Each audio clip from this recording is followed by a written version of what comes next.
Hello students, lesson number 6 superposition of waves के ये part number 11 में आज हम देखने वाले हैं सोनोमीटर। उसका कंस्ट्रक्शन देखने वाले हैं और वर्किंग भी देखने वाले हैं सोनोमीटर का। ठीक है, लास्ट लेक्चर में यानी पार्ट नंबर 10 में हमने देखा था लॉज ऑफ वाइब्रेटिंग लेंथ। कौन से 3 लॉज देखे थे? फर्स्ट लॉ था law of length, second law था law of tension and third law था लॉ ऑफ लीनियर डेंसिटी। ये तीनों लॉ का वेरिफिकेशन हम देखेंगे यूजिंग सोनोमीटर। इसलिए आपको हेडिंग में दिखाई दे रहा है verification of 3 laws of vibrating string. तो इसके भी वेरिफिकेशन, ये 3 लॉज के भी वेरिफिकेशन देखने वाले हैं ये लेक्चर में। तो चलो स्टार्ट करते हैं। तो यहाँ पे आपको सोनोमीटर का, पहले तो हमको सोनोमीटर क्या है, कैसा कंस्ट्रक्शन रहता है उसको देखना है। ये सोनोमीटर जो है बहुत ही इम्पॉर्टेंट पार्ट है ये लेसन का, क्योंकि जो प्रैक्टिकल रहता है 12th का बोर्ड प्रैक्टिकल, उसमें भी ये सोनोमीटर का एक्सपेरिमेंट रहता है। अगर आपकी थ्योरी अच्छी हुई है तो आपको जो वाइवा रहता है प्रैक्टिकल का वो भी फेस करने में प्रॉब्लम नहीं जाएगा, और सोनोमीटर का जो अपरेटस है तो वो भी आपको अच्छे से यानी एक्सपेरिमेंट करते समय आपको कोई भी प्रॉब्लम नहीं जाएगा, क्योंकि आपका कंसेप्ट क्लियर रहेगा। तो सोनोमीटर का एक्सपेरिमेंट रहता ही है, 2 एक्सपेरिमेंट रहते हैं। तो वेरिफिकेशन जैसे लॉ ऑफ लेंथ और लॉ ऑफ टेंशन है, तो कोई भी 2 एक्सपेरिमेंट यानी 3 लॉज है तो कोई भी उसके ऊपर के 2 एक्सपेरिमेंट ये स्कूल या कॉलेज रखता ही है। तो चलो स्टार्ट करते हैं। सोनोमीटर का कंस्ट्रक्शन आपको डायग्राम दिखाई दे रही है, पहले मैं आपको समझा देती हूँ, फिर 1 बाय 1 करके हम पढ़ेंगे। यहाँ पे आपको सोनोमीटर के यहाँ ये डायग्राम में आपको दिखाई दे रहा है कि एक रेक्टेंगुलर बॉक्स, ये जो है यहाँ पे आपको ये रेक्टेंगुलर बॉक्स दिखाई दे रहा है। ठीक है, तो ये हॉलो बॉक्स है, हॉलो रेक्टेंगुलर बॉक्स है, हॉलो रेक्टेंगुलर बॉक्स है। और ये कैसा बना हुआ है? It is made up of wooden. ठीक है, तो this is hollow wooden rectangular box. Rectangular, ये यहाँ पे मैं लिखती हूँ रेक्टेंगुलर बॉक्स है ये। ठीक है, हॉलो रेक्टेंगुलर वुडन बॉक्स है ये। ठीक है, अब ये जो इसको बोलते हैं, ये जो बॉक्स है इसी का ही नाम क्या है? इसी को ही बोलते हैं, it is known as sound box. उसको क्या बोलते हैं? Sound box. ठीक है, हॉलो रेक्टेंगुलर वुडन बॉक्स को क्या बोलते हैं? साउंड बॉक्स है ये। अब आपने गिटार देखी होगी, या आपने म्यूज़िकल इंस्ट्रूमेंट जैसे गिटार है, या बहुत सारे जो मृदंग है, आपने ऐसा देखा है ना कि जो कुछ अपने इंस्ट्रूमेंट, वायलिन है, तानपुरा है, इसमें कैसा रहता है कि एक बॉक्स रहता है, उसके ऊपर जैसे यहाँ पे स्ट्रिंग लगी हुई रहती है। ठीक है, ऐसे ये तानपुरा का मैंने निकाला है, तो यहाँ पे ऐसी स्ट्रिंग लगी हुई रहती है।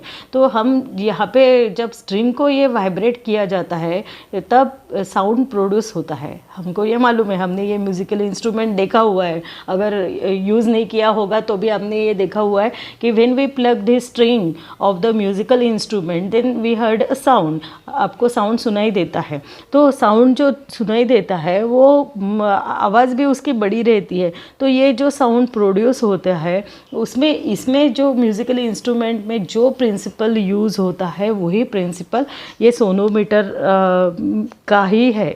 ठीक है, तो यही प्रिंसिपल सोनोमीटर का ही प्रिंसिपल, ये जो प्रिंसिपल यूज़ किया है सोनोमीटर में यही अप्लाई होता है। ये स्ट्रिंग इंस्ट्रूमेंट्स जैसे वायलिन है, गिटार है, तानपुरा है, तो इसमें यूज़ किया जाता है।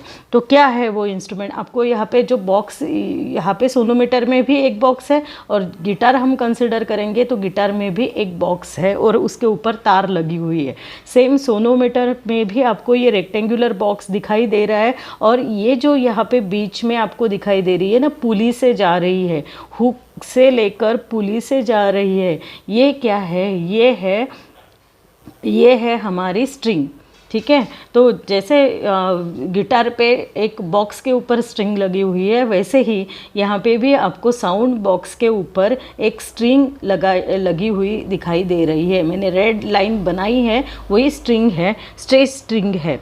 ठीक है, तो समझ में आया कि यहाँ पे जो साउंड बॉक्स है ये इसमें क्या रहती है? फिर ये साउंड बॉक्स में रहती है बहुत अमाउंट में, लार्ज मास में एयर रहती है और वो क्या होती है, वाइब्रेट होती है। क्या होती है वो, वाइब्रेट होती है।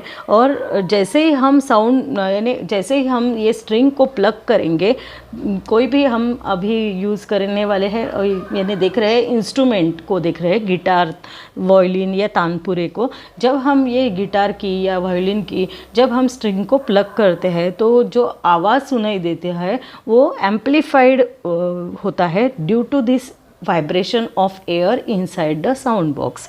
ये बॉक्स में जो एयर है उसके वो वाइब्रेट होती है, तो जो ये स्ट्रिंग को प्लग करने के बाद में जो साउंड तैयार होता है वो कैसा होता है, इट गेट्स एम्पलीफाइड, वो एम्पलीफाइड होता है। ठीक है, तो साउंड बॉक्स का उपयोग मालूम हो गया कि ये साउंड बॉक्स ये क्यों यूज़ होता है। It is use to make a larger mass of air vibrate. ठीक है, लार्जर मास, बहुत बड़ा लार्जर मास है उसमें, mass, larger mass of air vibrate so that this sound produce, ये बाय द वाइब्रेटिंग स्ट्रिंग, ये वाइब्रेटिंग स्ट्रिंग है जो साउंड प्रोड्यूस होता है by the vibrating string. Vibrating string भी बोल सकते हो या मेटल वायर भी बोल सकते हो, in this case we consider the metal wire. ठीक है, तो इट गेट्स एम्पलीफाइड, वो क्या साउंड क्या तैयार हुआ, साउंड जो है वो ये एयर वाइब्रेट होने की वजह से वो एम्पलीफाई हो जाता है। और यही प्रिंसिपल हम यूज़ करते हैं स्ट्रिंग इंस्ट्रूमेंट्स में। स्ट्रिंग इंस्ट्रूमेंट्स यानी सच एज वायलिन और गिटार और तानपुरा भी बोल सकते हैं, इसमें यूज़ किया जाता है। आपने देखा होगा गिटार के नीचे भी आपको एक बॉक्स दिखाई देता है, बॉक्स के ऊपर ये स्ट्रिंग स्ट्रेच करके लगी हुई रहती है। ठीक है, अब हम सोनोमीटर के एपरेटस के बारे में देखेंगे, क्या है उसका कंस्ट्रक्शन देखते हैं। तो यहाँ पे भी ऐसा ही है कि एक ये रेक्टेंगुलर वुडन बॉक्स है, उसके ऊपर ये तार लगाई हुई है, मेटल वायर ये स्ट्रेच करके लगाई हुई है, आपको दिखाई दे रहा है। ये हुक से लेकर ये पुली से नीचे आ रही है और यहाँ पे उसको क्या लगाया है, एक हैंगर लगाया है और हैंगर को लगाया है वेट्स। वहाँ पे नाम क्या है देखो, स्लॉटेड वेट्स, यानी एक एक वेट आप कम ज़्यादा इससे कर सकते हो, so that their tension is produce due to this weights. ये वेट की वजह से ये वायर कैसे टाइट रहेगी, उसमें टेंशन रहेगा। ठीक है, ये समझ में आया। अब हम देखेंगे यहाँ पे जो P एंड Q दिखाई दे रहा है, आपको दिखाई दे रहा है P और Q, ये है P यहाँ पे और Q, ये क्या है, ये है दो ब्रिजेस है। यहाँ पे आपको P और Q क्या दिखाई दे रहे हैं, ब्रिजेस है। ये ब्रिजेस तो कैसे है वो, along the width of the box which is move parallel to the length of the box. कैसे मूव होंगे, parallel to the length of the box move कर सकते हो आप, जितनी बॉक्स की लेंथ है उतने पैरेलली उसको मूव कर सकते हो। ये P एंड Q क्या है, फिर ये ब्रिजेस है जिसके ऊपर वो वायर को टिकाया हुआ है, वायर को लगाया हुआ है। ठीक है, हम निकाल भी सकते हैं, वो वुडन के ही रहते हैं। आप लैब में जब जाओगे तो आपको वो ब्रिजेस दिखाई देंगे। ठीक है, उसके ऊपर प्लेस किया है वो वायर को, वायर उसके ऊपर लगी यानी उस प्लेस यानी रेस्ट हुई रहती है। ठीक है, वो ब्रिज के ऊपर। ये यहाँ तक आपको समझ में आया। अब ये जो मेटल वायर है वो कैसी रहती है उसको देखेंगे। ये है यूनिफॉर्म क्रॉस सेक्शन की वायर रहती है मेटल वायर। ये कैसी रहती है, उसकी जो लेंथ है वो बॉक्स के ऊपर है और ओवर द ब्रिजेस, ब्रिज के ऊपर से आपको दिखाई दे रही है। और जितनी लेंथ है बॉक्स की उतने ही उसको वैसे लगाया है अकॉर्डिंग टू बॉक्स लेंथ। ठीक है, आपको यहाँ पे दिखाई दे ही रहा है डायग्राम में, आप देखो। और वो क्या किया है, उसको फिक्स किया है, उसके एक एंड को यहाँ पे आपको हुक दिखाई दे रहा है, हुक करके यहाँ पे दिखाई दे रहा है, वहाँ पे फिक्स किया है। और ये उसको फिर पास किया है, कहाँ से, हुक से पास किया है।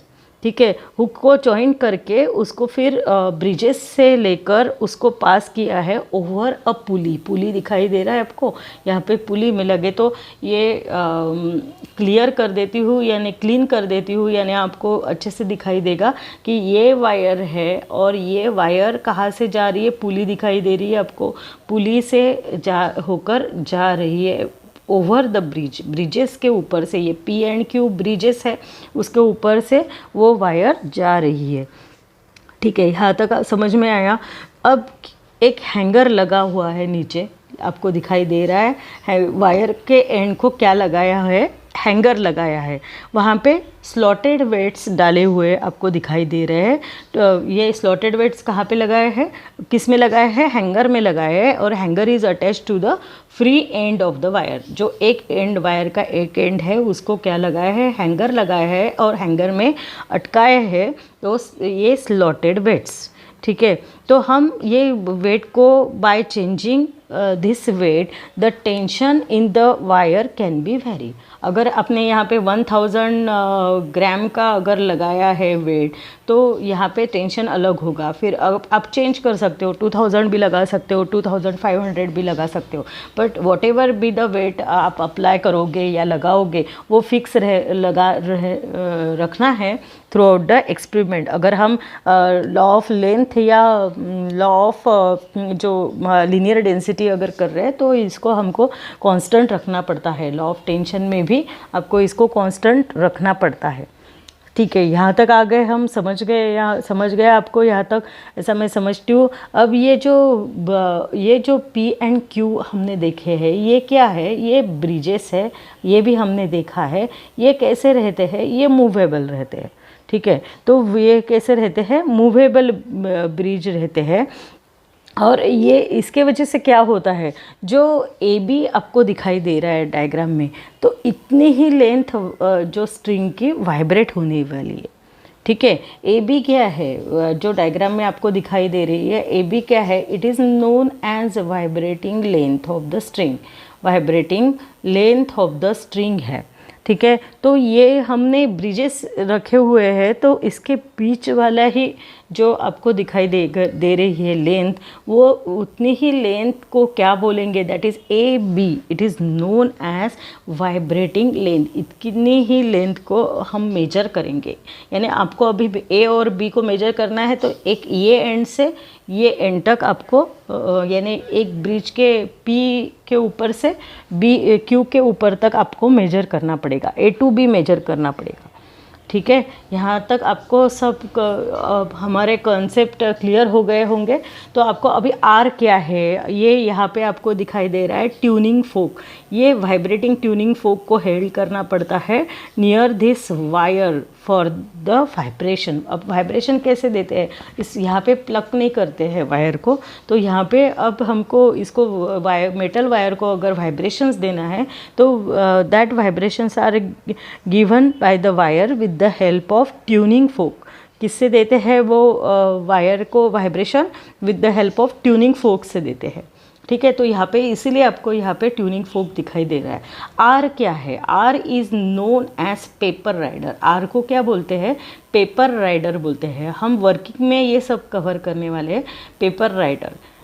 ठीक है, आर क्या है, पेपर राइडर है, वो प्लेस किया हुआ रहता है। पेपर राइडर यानी क्या, एक बारीक सा टुकड़ा पीस पेपर का आपको निकालना पड़ता है आपके बुक से, और वही वो पेपर के राइडर को ही आपको ऐसे वी शेप से ये बीच से ये जैसे हम अपने क्लोथ डालते हैं वायर के ऊपर सुखाने के लिए, वैसे ही आपको ये जो है पेपर राइडर आपको वहाँ पे अटकाना पड़ता है। ठीक है, यहाँ तक आपको कंस्ट्रक्शन आपका यानी कुछ डाउट होगा तो वो क्लियर हुआ होगा। तो देखते हैं ये हमारा ये जो कंस्ट्रक्शन है क्या क्या है। यहाँ पे आपको उसकी पूरी थ्योरी दिखाई दे रही है, सभी लिखना ज़रूरी है। अब आपको अगर अच्छे से समझ में आया होगा तो आपको आपके मन से भी ये पूरे आप कंस्ट्रक्शन लिख सकते हो। ठीक है, तो यहाँ पे सब आपको ये थ्योरी पढ़नी है। मैं अभी ये पढ़ के बताती नहीं, क्योंकि आपको सब डायग्राम में मैंने समझा ही दिया है। ठीक है, समझ में आया। अब हम देखते हैं कि what is the working of the sonometer.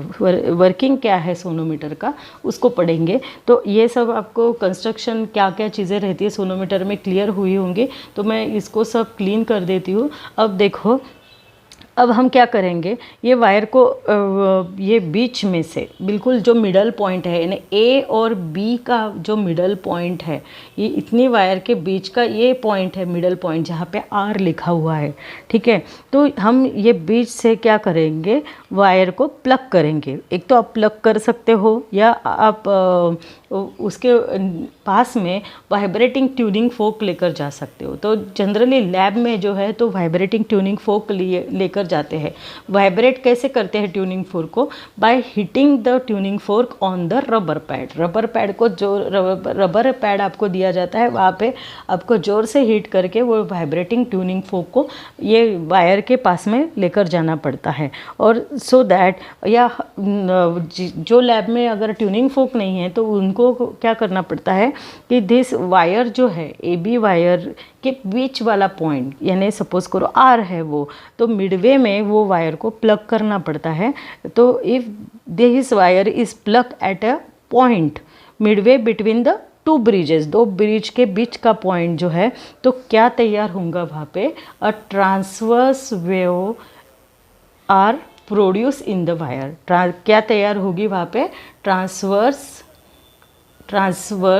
Waves are produce in the wire. वहाँ पे वायर पे में क्या तैयार होगी? ट्रांसवर्स वेव तैयार होंगी, ठीक है। और अब वायर में तैयार होगी, ठीक है। और जो स्टेशनरी वेव्स हमने देखी है, ये सब ट्रांसवर्स वेव एक पॉइंट से दूसरे पॉइंट जाती है, फिर वो रिफ्लेक्ट होती है और it combined with the incident wave and there is a formation of stationary wave. ये हमने देखा हुआ है पहले।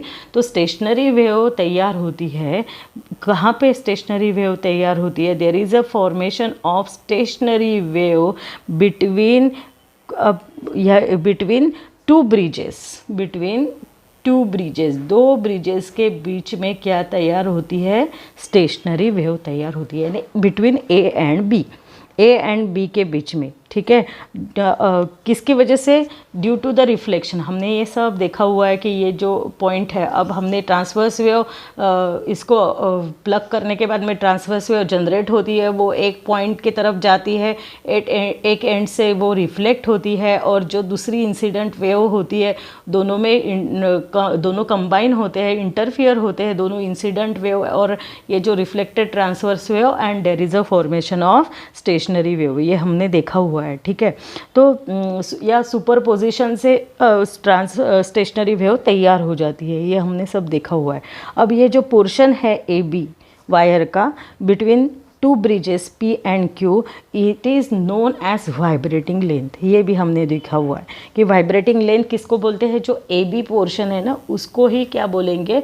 It is known as vibrating length.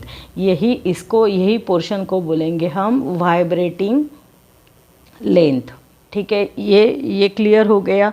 अब हम क्या करेंगे? वायर को वाइब्रेट करेंगे bye holding a vibrating tuning folk near it, ठीक है। ये वाइब्रेटिंग ट्यूनिंग फोक आपको दिखाई दे रहा है, इसको होल्ड करेंगे नियर द वाइब्रेट होने वाला ट्यूनिंग फोक को होल्ड करेंगे नियर दिस वायर, ठीक है।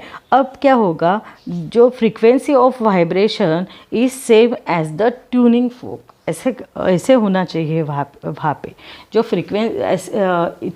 वाइब्रेशन ऐसे होने चाहिए कि जो फ्रीक्वेंसी है वाइब्रेशन की, it is same as that of the tuning fork. आपने ट्यूनिंग फोक सपोज 512 हर्ट्ज़ का लिया है, तो जो फ्रीक्वेंसी है वाइब्रेशन की, it is same as the frequency of the tuning fork, ठीक है। If this frequency happens to be one of the natural frequency of the wire, then there is a formation of standing waves with large amplitude and जो wire है वो क्या होता है? Vibrate in resonance, यानी वहाँ पे क्या तैयार होता है? रेजोनेंस तैयार होता है, ठीक है। यानी फिर से आपको बताती हूँ कि अगर ये फ्रीक्वेंसी है वो क्या होती है? अगर इट इज़ जिस string is vibrate it with some frequency, that is जो फ्रीक्वेंसी हम दे रहे हैं it is match to the natural frequency of the wire, then वहाँ पे क्या तैयार होगी? वहाँ पे तैयार होगी स्टैंडिंग वेव्स। क्या तैयार होगी वहाँ पे? स्टैंडिंग वेव्स, या standing wave is also known as stationary wave भी बोल सकते हो। स्टैंडिंग वेव बोलो या स्टेशनरी वेव्स भी बोल सकते हो।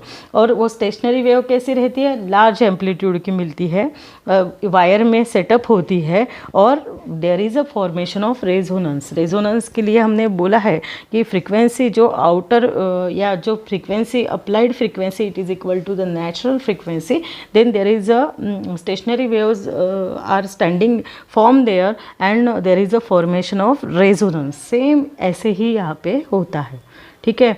तो इसीलिए बार बार हमको ये ट्यूनिंग फोर्क को वाइब्रेट करके नियर लेकर जाना पड़ता है मेटल वायर के पास में, और ये होगा वहाँ पे कहाँ कब तक लेकर जाना है। अब ये आपको मैं बताती हूँ कि यहाँ पे आर जो है, अब मैं फिर से ये सब क्लीन करती हूँ। यहाँ पे आपको आर दिखाई दे रहा है।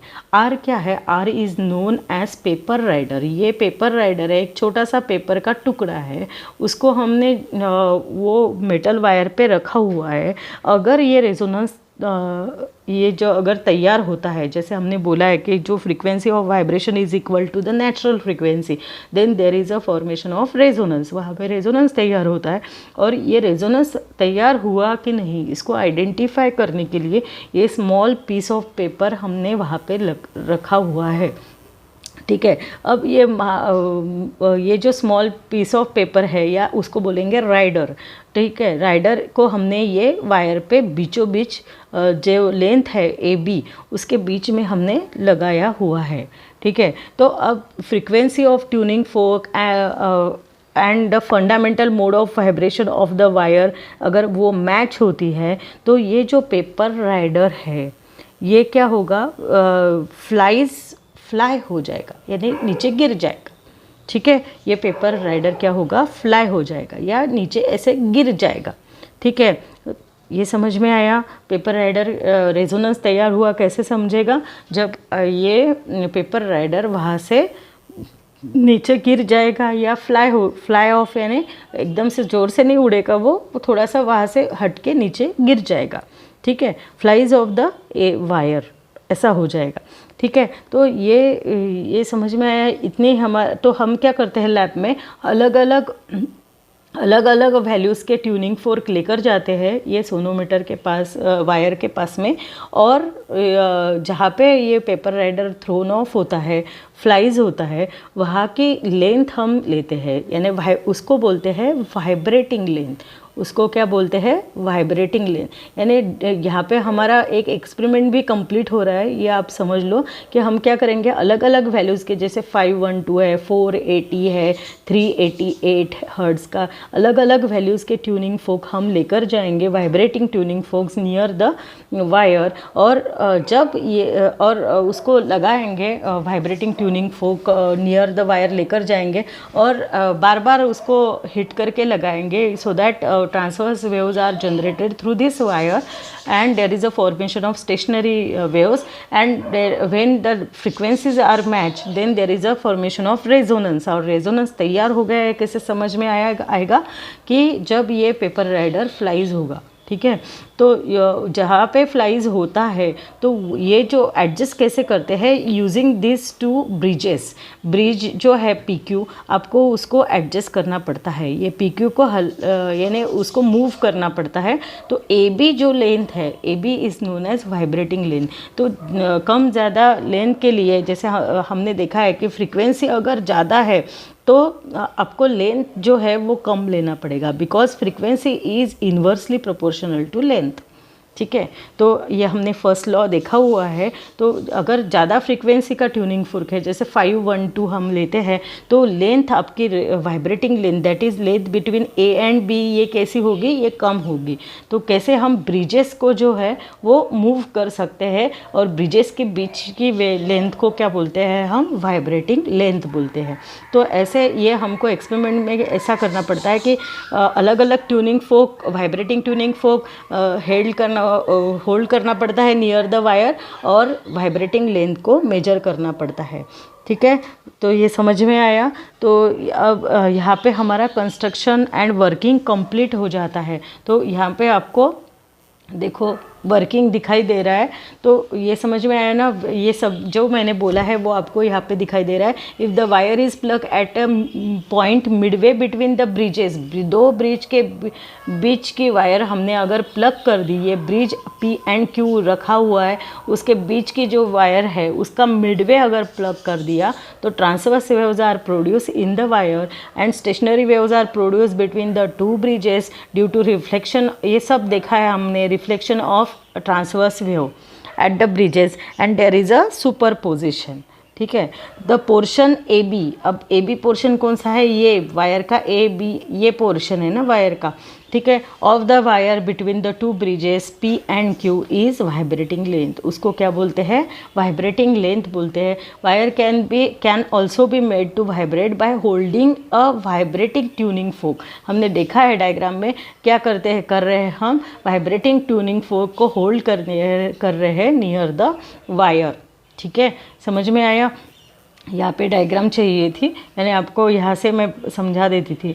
The frequency of vibration is then same as that of the tuning fork. Frequency जो वाइब्रेशन की है अगर सेम होती है, frequency of vibration is same as that of the tuning fork if this frequency happens to be one of the natural frequency of the wire. Standing waves standing waves यानी stationary waves ही है with large amplitude are set up in the wire since the two vibrate in resonance। दोनों भी vibrate होंगे, कैसे, in resonance तैयार होगा। अब यहाँ पे आपको इतना ऐसा लिखने की आवश्यकता नहीं, आप डायरेक्टली लिख सकते हो कि there is a formation of resonance if this frequency happens to be one of the natural frequency of wire.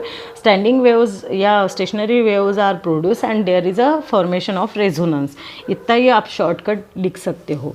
ठीक है, समझ में आया। तो टू आइडेंटिफाई रेजोनेंस, अब रेजोनेंस को आइडेंटिफाई करना है। A small piece of paper known as rider R is place over the wire. Wire के ऊपर हमने क्या रखा है, एक राइडर ऐसा रखा हुआ है। ठीक है, पेपर राइडर रखा हुआ है वायर के ऊपर at a point in the middle of length A B. Length A B के बीचों बीच रखा हुआ है वो पॉइंट राइडर। ठीक है, तो as determine by the position of bridges P and Q. P and Q ने जो डिटरमाइन किया है, पी एंड क्यू पे ही ए एंड बी पॉइंट है और ये बीच की वाइब्रेटिंग लेंथ है और उसके बीचों बीच ही ये पेपर राइडर लगा हुआ है।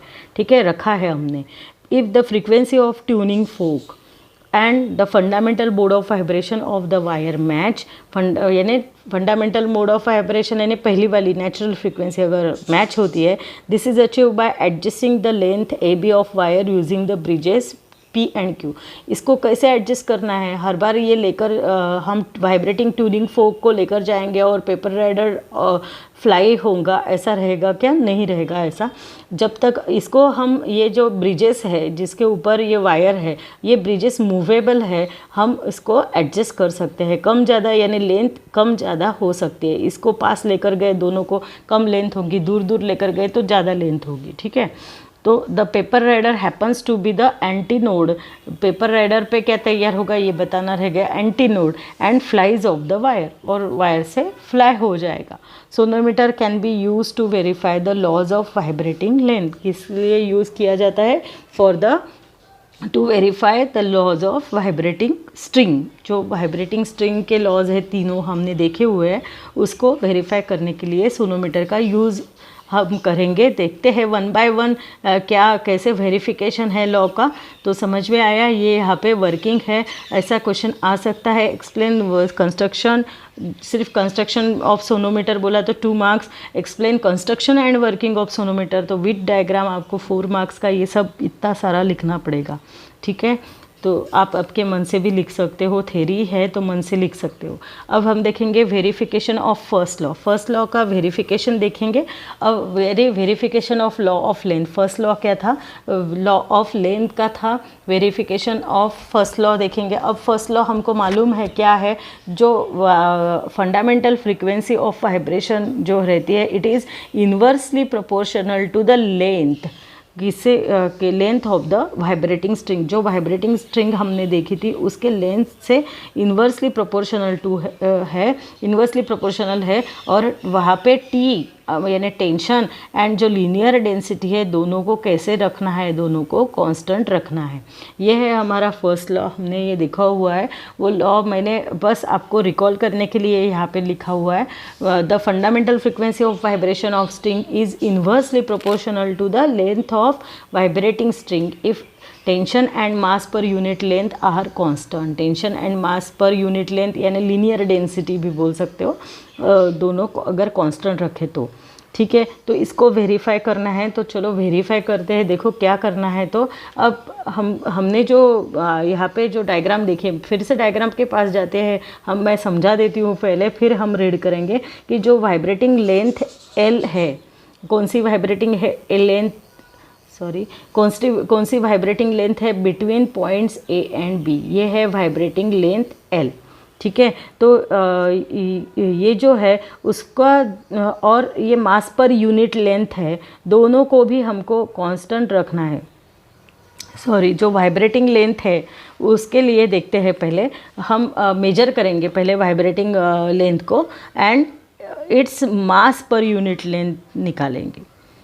ठीक है, अब कैसे मेजर करेंगे, यूजिंग स्केल से आप इसको मेजर कर सकते हो। ए एंड बी को, ए टू बी जितनी वायर है उसको मेजर कर सकते हो स्केल से, या सिंपली आप थ्रेड लगाओ ए से लेकर बी तक और वो थ्रेड की लेंथ मीटर स्केल से आप मेजर कर सकते हो। ठीक है, तो पहले क्या करना है, first step, first we have to measure the length L.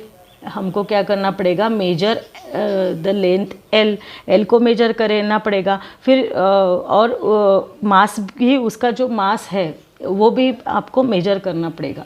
ठीक है, ये वायर का जितना मास है आपको बताया जाएगा लैब में, या मास को मेजर करना पड़ेगा। ठीक है, तो ये लेंथ भी मेजर करना पड़ेगा, मास भी मेजर करना पड़ेगा आपको। ठीक है, तो उसके ऊपर से मास पर यूनिट लेंथ आपको डिटरमाइन करना पड़ेगा। ठीक है, तो ये यहाँ तक समझ में आया। अब वायर को स्ट्रेच किया है सोनोमीटर में, और जो हैंगर है वो लगाया है फ्री एंड में, जो दूसरा एंड है वहाँ पे हमने क्या लगाया है, हैंगर लगाया हुआ है। एक सूटेबल टेंशन वहाँ पे आपको अप्लाई करना है। ठीक है, by placing this slotted weight, ये वेट को प्लेस करके ये वायर को हमको क्या देना है, टेंशन देना है। ठीक है, if we place some weights on the hanger then a suitable tension is applied to the wire, कुछ टेंशन अप्लाई होगा वायर पे। तो जनरली 1500 ग्राम या 2000 ग्राम तक टेंशन दिया जाता है। ठीक है, जनरली हम तो लैब में इतना लेते हैं। ठीक है, यहाँ तक समझ में आया। फिर क्या करते हैं, जो लेंथ ऑफ वायर है दैट इज़ वाइब्रेटिंग लेंथ जो है, और जो फ्रीक्वेंसी का ट्यूनिंग फोर्क आपने यूज़ किया है उसको डिटरमाइन करना है। अब ट्यूनिंग फोर्क की फ्रीक्वेंसी कैसी आपको समझ में आएगी, तो ऐसा ट्यूनिंग फोर्क है ना आपका, ये ऐसा रहता है, तो उसके ऊपर ही प्रिंट की रहती है ट्यूनिंग फोर्क की फ्रीक्वेंसी। सपोज 512 है तो यहाँ पे आपको प्रिंट किया हुआ फ्रीक्वेंसी का नंबर दिखाई देगा। ठीक है, और वाइब्रेटिंग लेंथ कैसे मेजर करेंगे, यूजिंग द स्केल, या आप यहाँ पे एक थ्रेड लगाओ। थ्रेड लगाने के बाद में थ्रेड जितना लेंथ है थ्रेड की उतनी ही लेंथ होगी ये स्ट्रिंग की। ठीक है, ये ऐसा कर सकते हो आप। अब ये पेपर राइडर आपको यहाँ पे रखना पड़ेगा। आर की जगह क्या रखा हुआ है, वहाँ पे पेपर राइडर है। अब मैंने ये सब क्लियर कर देती हूँ, यानी आपको पेपर राइडर दिखाई देगा।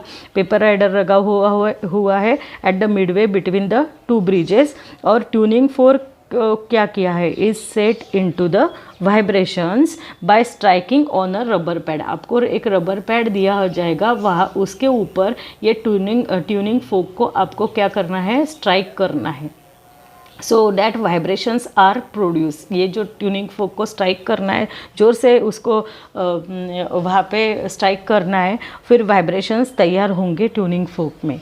ठीक है, और जो वाइब्रेटिंग फिर क्या करते हैं, ये जो स्टेम है, यानी ये जो डंडी आपको दिखाई दे रही है ये है स्टेम।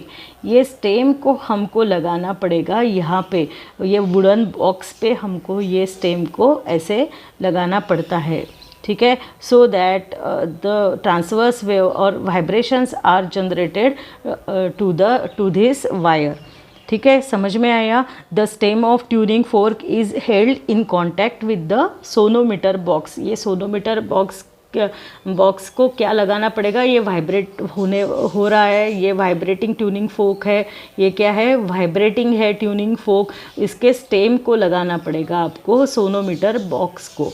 ठीक है, सोनोमीटर बॉक्स को लगाना पड़ेगा और फिर देखना पड़ेगा कि ये पेपर राइडर फ्लाई होता है कि नहीं होता है। अगर नहीं होता है तो आपको ये जो मूवेबल, ये आपको ब्रिजेस दिख रहे हैं P एंड Q, ये जो मूवेबल ब्रिजेस दिख रहे हैं, इनको आपको मूव करके ये लेंथ को फिर से एडजस्ट करना है।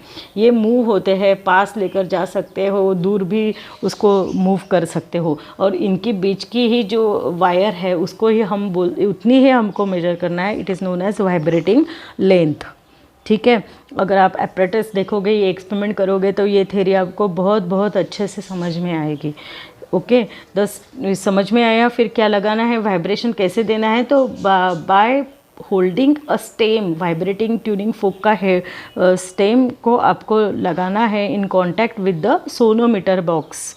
सोनोमीटर बॉक्स को लगाना है और डिस्टेंस चेंज करते रहना है। ये ब्रिजेस से ये डिस्टेंस चेंज करते रहना है without disturbing this paper rider. Paper rider को डिस्टर्ब नहीं करना है। ठीक है, अब ये जो फ्रीक्वेंसी ऑफ वाइब्रेशन है, ऐसे हम वाइब्रेशंस देते रहेंगे और लेंथ एडजस्ट करते रहेंगे using by moving the bridges को मूव करके हम वो एडजस्ट करते रहेंगे। ठीक है, और when the frequency of vibrations of the wire, ये जो फ्रीक्वेंसी है वाइब्रेशन की of the wire, when it is equal to the frequency of tuning fork, जब ये इक्वल होगी फ्रीक्वेंसी ऑफ ट्यूनिंग फोक से, जितनी फ्रीक्वेंसी का ट्यूनिंग फोक एन नहीं है, सिर्फ ट्यूनिंग फोक के फ्रीक्वेंसी को इक्वल होगा, तब क्या होगा, the wire vibrates with maximum amplitude and the paper rider is thrown off. Wire maximum amplitude से वाइब्रेट होगी और ये जो पेपर राइडर है ये गिर जाएगा नीचे यानी बॉक्स पे। ठीक है, पेपर राइडर थ्रोन ऑफ, ऐसा आपको दिखाई देगा कि वो उड़ रहा है यानी नीचे गिर रहा है। ठीक है, यह समझ में आया।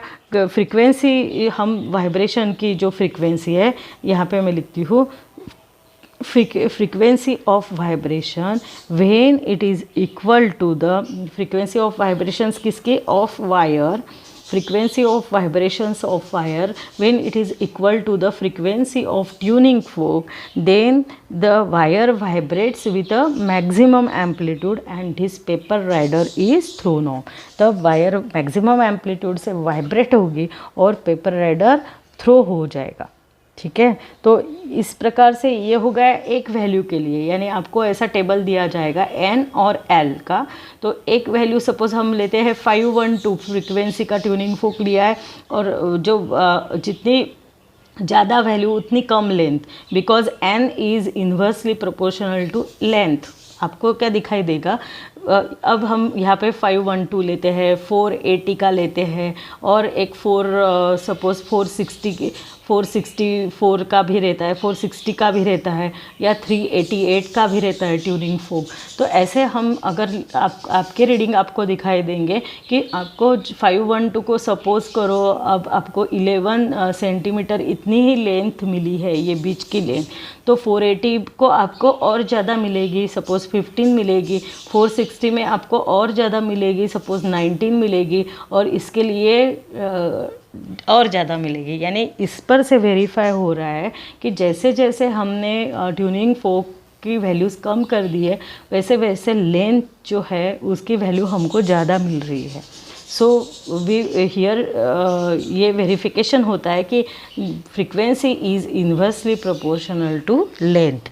समझ में आया कि डिफरेंट फ्रीक्वेंसी, सपोज हम ये 512 को बोलेंगे N1, 480 को N2, N1, N2, N3, N4, कुछ भी लो। अब हम ये मैंने जो लैब में यूज़ किए हैं वो फ्रीक्वेंसी के ट्यूनिंग फोक को मैंने ये यहाँ पे लिखा हुआ है, आप ऐसा कुछ नहीं, कोई भी ये जो वैल्यू का ट्यूनिंग फोक ले सकते हैं और corresponding vibrating length of wire आपको नोट करना है by keeping this tension constant. ये जो टेंशन है, ये जो वेट है वो कांस्टेंट आपको रखना पड़ेगा, ठीक है। और फिर हम क्या करते हैं, अब हमको डायरेक्टली ये तो आपको मालूम है इसलिए, बट हम यहाँ पे अब हम कैलकुलेट करेंगे पहला ट्यूनिंग फोर्क की फ्रीक्वेंसी इनटू पहली vibrating length, that is N1 L1, उसको कैलकुलेट करेंगे। फिर एक दूसरा ट्यूनिंग फोर्क और उसकी दूसरी लेंथ उसको करेंगे। ऐसे हमने जितने ट्यूनिंग फोर्क और लेंथ आपको मिली है उसके कैलकुलेशंस करेंगे और आपको क्या दिखाई देता है, ये जो वैल्यू आती है it is equal to constant. यानी सपोज़ ये रीडिंग अगर 5100 ऐसा आ रहा है तो ये 5100 एंड समथिंग ऐसा ही आएगा, 5100 ही आएगा। फॉर एग्ज़ाम्पल है ये, हाँ आपको एग्जाम्पल दे रही हूँ। तो आपको दिखाई दे रहा है कि NL is equal to constant मिल रहा है, यानी N और L का जो प्रोडक्ट है वो कैसे दिखाई दे रहा है, आपको कांस्टेंट मिल रहा है। यानी क्या है, N is directly proportional to 1/L। अगर ये L यहाँ पे ट्रांसफ़र हो गया तो इट इज़ 1/L हो जाएगा ना, that is we get N is equal to constant into 1/L, that is we say that N is proportional to 1/L, that is N is inversely proportional to 1/L। और यहाँ पे हमने tension को constant रखा है और M that is mass per unit length उसको भी कांस्टेंट रखा है, मास तो वही है, ठीक है। और लेंथ जितनी वायर की ली है वो चेंज किए है क्या, नहीं वही ली है, और सिर्फ ये बीच में वाइब्रेटिंग लेंथ हम चेंज कर रहे हैं, ठीक है। बाकी पूरी जो वायर हम नीचे तक यूज़ कर रहे हैं वो वही रख रहे हैं, ठीक है। दस फर्स्ट लॉ जो है वाइब्रेटिंग स्ट्रिंग का वो यहाँ पे वेरीफाई हुआ है। समझ में आया ये क्या क्या है।